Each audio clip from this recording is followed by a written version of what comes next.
বিয়ের ঘোষণায় দফ বাজিয়ে ব্যাপারটি করতে বলেছে বিষ্ণু ঈসা ইসলাম। কারণ বিয়েতে একজন নারী পুরুষের যেই সম্পর্ক হয়, জিনা বা ব্যভিচারে একই সম্পর্ক হয়, পার্থক্য হচ্ছে এটা সামাজিক স্বীকৃতি আছে, জিনার স্বীকৃতি নাই, ঠিক কিনা?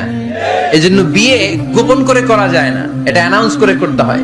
ওমর ফারুক রাদিয়াল্লাহু তাআলা আনহু যখন মদিনার খলিফা, উনি বলতেন লুকিয়ে লুকিয়ে যদি কেউ বিয়ে করে, সমাজের আশেপাশে তার প্রতিবেশীরা যদি তাদের দাম্পত্য জীবন সম্পর্কে না জানে, আমি তাদের দুইজনকে জিনার শাস্তি দেব। কারণ লুকিয়ে বিয়ে করা যায় না, সবাইকে জানিয়ে অ্যানাউন্স করে সবার দোয়া নিয়ে বিয়ের পিড়িতে বসতে হয়। চিল্লায় বলেন ঠিক কি না?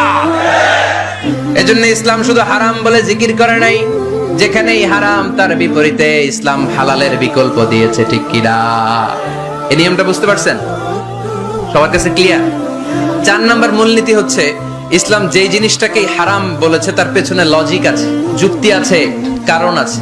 3টা কারণ থাকার কারণে কোনো বিষয়কে ইসলাম হারাম বলে। হয়তো সেটা খাবিস, অপবিত্র, যেমন পেশাব পায়খানা খাওয়া যাবে, হালাল না হারাম?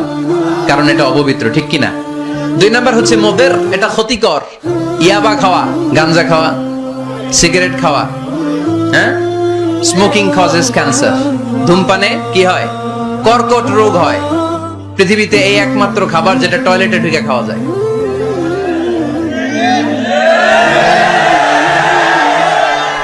সিগারেট ছাড়া, এটা ছাড়া, এটা কোন খাবার টয়লেটে বসে খাওয়া যায়?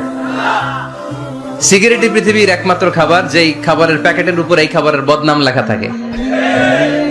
কালিয়ারার বাজারে এক ধরনের বিস্কুট আসছে মনে করলেন, দেখলেন যে বিস্কুটের গায়ের মধ্যে লেখা এই বিস্কুট যেই খাবে তারই ডায়রিয়া হবে। খাবেন? দোকানের দোকানওয়ালারা কি কইবেন? তোরটা তুই খা, তোর ডায়রিয়া হোক, তোর 14 গোষ্ঠীর হোক, আমরা খাবো না টাকা দিয়া, ঠিক কিনা? কিন্তু কি আজীব তামাশা, এই সিগারেটের উপরে লেখা এটার বদনাম, যে এটা খেলে কি হয়? ক্যান্সার। এরপরও আমরা খাই। তারপর এটা হয় টোবাকো প্ল্যান্টস থেকে, তামাক পাতা থেকে। কালিয়ারায় তামাকের চাষ হয় নাকি? তামাক পাতা কেউ দেখছেন? এটার আবার বেড়া টেরা লাগে না, কারণ ছাগলও মুখ দেয় না। কথা কি বুঝতেছেন? তো যেটা ছাগলেও মুখ লাগাইলো না, আশরাফুল মাখলুকাত হয়ে, আল্লাহর শ্রেষ্ঠ জীব হয়ে আপনি এটা মুখে লাগাইতে পারেন? আহা, গোটা বিশ্বে এই ধূমপানের কারণে লক্ষ লক্ষ মানুষ অকাল মৃত্যুতে ঝরে পড়ছে। এটা হালাল না হারাম? কারণ এটা মুদের, এটা ক্ষতিকর। ইসলাম আমাদেরকে মূলনীতি শিখিয়েছে, লা দারারা ওয়ালা দারার। নিজেরও ক্ষতি করতে পারবা না, অন্যেরও ক্ষতি করতে পারবা না। আইনটা কার? তাহলে কোন জিনিস হারাম হওয়ার পেছনে 1 নাম্বার লজিক, সেটা হয়তো অপবিত্র, কিংবা সেটা ক্ষতিকর, অথবা ওইটার মধ্যে অশ্লীলতা আছে। আওয়াজ করে যুবকরা উত্তর দাও, মোবাইলের ভেতরে পর্নোগ্রাফি দেখা হালাল না হারাম? ব্লু ফিল্ম দেখা হালাল না হারাম?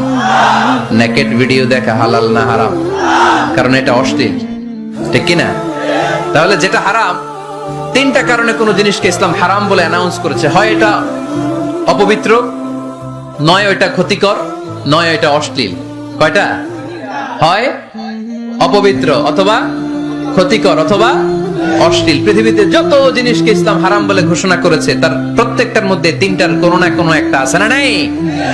এই 3টা জিনিস, 3টার একটা না পাওয়া গেলে কোনো জিনিসকে হারাম বলে ঘোষণা দেওয়া যাবে